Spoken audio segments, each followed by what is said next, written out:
This is Senator Tim Scott from South Carolina in 2017, just days after the Charlottesville Unite the Right rally that turned deadly. Racism is real, it is alive, it is here. And this is Tim Scott in 2022, just days after the Buffalo massacre. In an email newsletter to his supporters, he quoted a speech he'd given in 2021. America is not a racist country.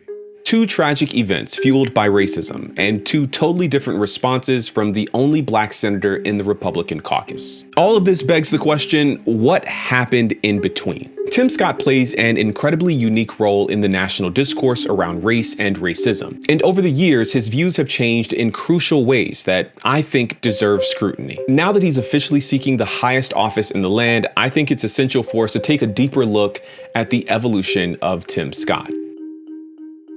Let's start here. In 2010, Tim Scott secures a decisive U.S. House of Representatives victory in South Carolina. His opponent was Paul Thurmond. If that name sounds familiar, it's because Paul's father, Strom Thurmond, was a U.S. Senator for 48 years and was a notedly racist figure throughout the 20th century. It's impossible to understate the subtext of race in Tim Scott's very first election. In fact, I don't think he's ever tried to downplay it. In speech after speech, Scott sees his ability to win in a majority white district against the son of an old guard segregationist as a strength. In an overwhelmingly white district, the voters judged me not on the color of my skin, but on the content of my character.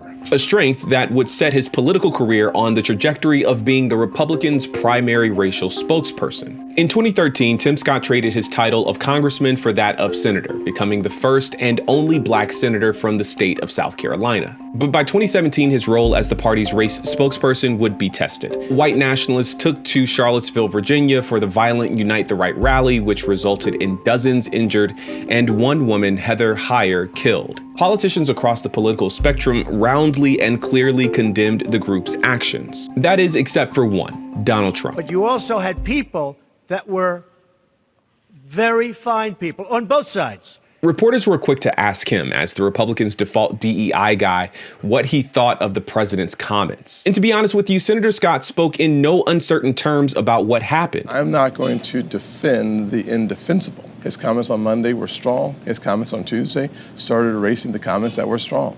What we want to see from our president is clarity and moral authority, and that moral authority is compromised when Tuesday happens. I mean, if you're listening closely, he all but called Trump weak for playing nice with white supremacists. And he didn't just stop there. He spoke with unbridled clarity that racism was a real issue in America. We may have some challenges without any question. Racism is real. It is alive. It is here. Looking back, this almost feels like a totally different person, because clearly something changed. By 2020, with the killings of Breonna Taylor and George Floyd, race and racism were becoming an increasingly explicit part of the electoral calculus. And these themes took center stage at the Democratic and Republican national conventions. For President Trump and for us Republicans, all Black lives matter. Anarchists have been flooding our streets, and Democrat mayors are ordering the police to stand down. Rioters must not be allowed to destroy our cities. I mean, it's clear that the battle lines were drawn, and I think this is where the present day evolution of Tim Scott began to take shape. We live in a world that only wants you to believe in the bad news, racially, economically, and culturally polarizing news. Though he had not yet explicitly absolved America of racist guilt, the themes are definitely there in his speech. He points to his own personal success, born into poverty, raised by a single mother, never good in school, yet here he is, an American success story. You may be asking yourself, how does a poor black kid from a single parent household run and win in a race crowded with Republicans against a Thurmond? Because of the evolution of the Southern heart.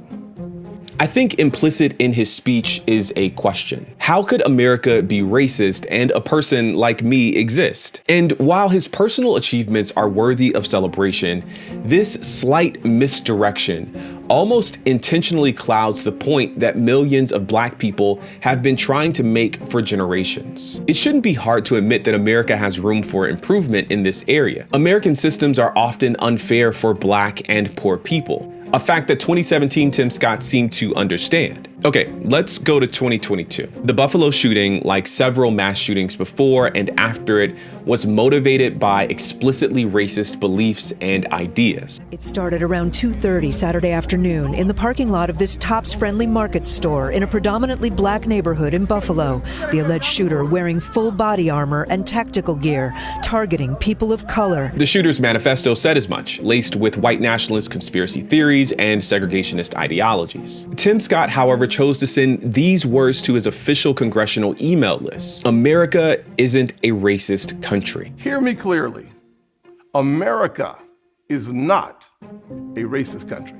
Today, as Senator Scott campaigns for the highest office in the land, his stance on racism is decidedly dismissive of systemic criticism. This is not a racist country. This is a free country. This is an optimistic country. 100%. Tell me, talk to me. This is one of your greatest contributions. One of the things America needs to hear, Senator Scott. Have we overcome that? Unequivocally, without doubt, assuredly, yes. Emphatically, yes. Perhaps this is a function of political expediency. Say the thing that voters want to hear. Victimhood or victory? Grievance or greatness? Perhaps it's a truly heartfelt evolution. Less CRT and more ABCs. Either way, I think the most pressing question for his campaign is whether or not this messaging will connect with voters ahead of the upcoming primaries. We need to stop canceling our founding fathers and start celebrating them for the geniuses that they were. He's cast his lot in the party of Trump, a party dominated by anti-woke rhetoric, with no room for nuanced concessions about room for improvement. In a way, that may be the simplest explanation for Tim Scott's evolution. He's read the room, he knows the players, he knows the game, and like any good politician, he's playing to win.